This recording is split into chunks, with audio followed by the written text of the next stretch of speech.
All right, let's dive into an energy source that, honestly, challenges pretty much everything we think we know about it. And we're not just going to talk about the science of nuclear power here. We're going to get into the fear, the politics, and all the wild paradoxes that define it. So, we're kicking things off with a paradox. This quote, it's from James Hansen, the very same scientist who first went to the U.S. Congress way back in 1988 to warn them about global warming. But here's the twist. His frustration today isn't really aimed at climate deniers. Nope, it's aimed right at the climate movement itself, because he believes it's failing to embrace the one solution that's actually been proven to work. So what is it that he sees that so many others don't seem to? Well, according to Hansen, if you just look back through history at the times when countries have generated massive amounts of zero-carbon energy and done it fast, they all did it with one source, and one source only: nuclear power. I mean, that's a huge claim, right? And a super controversial one. Section 1. Forged in fear.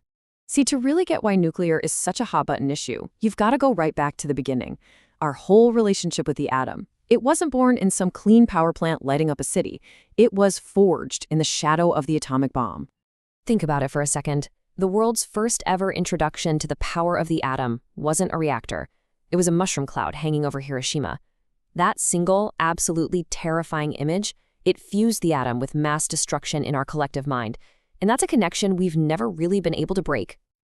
This quote, just scribbled down in the logbook of the plane that dropped the bomb, it just captures that immediate gut punch of horror. And that one single horrifying use of nuclear technology has cast this incredibly long shadow, defining how we see it for generations and creating this deep, deep fear that just colors every single conversation we have about it. Section 2. Deconstructing disaster. Now, that historic fear, it's all centered on the risk of these catastrophic accidents.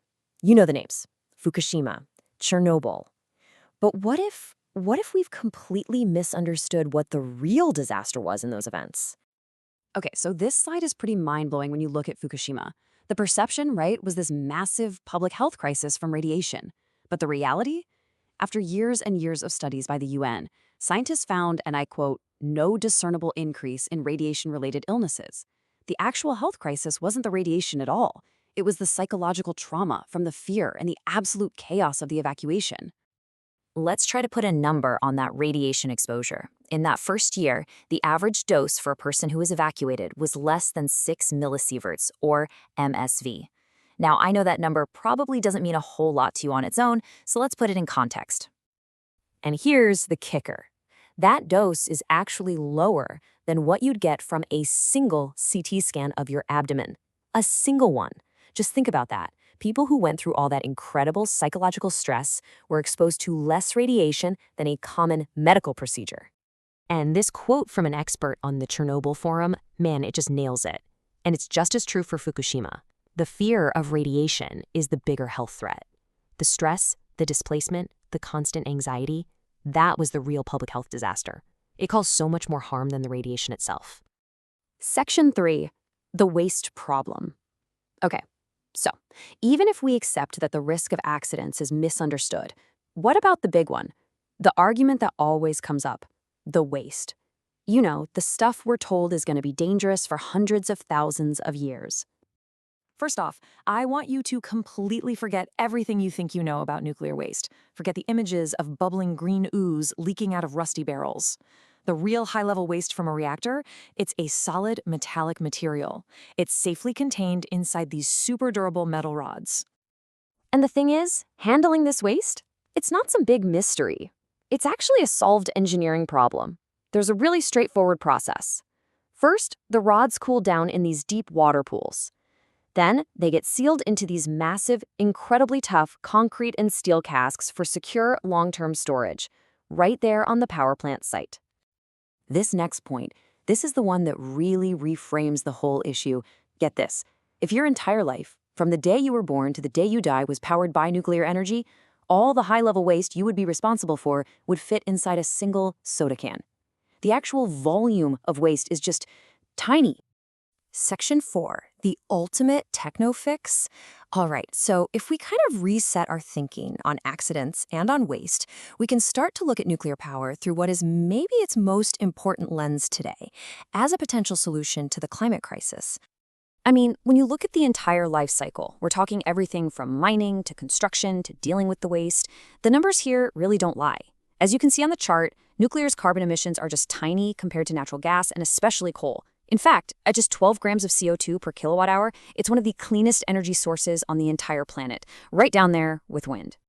But it's not just about being clean, right? It's about being reliable.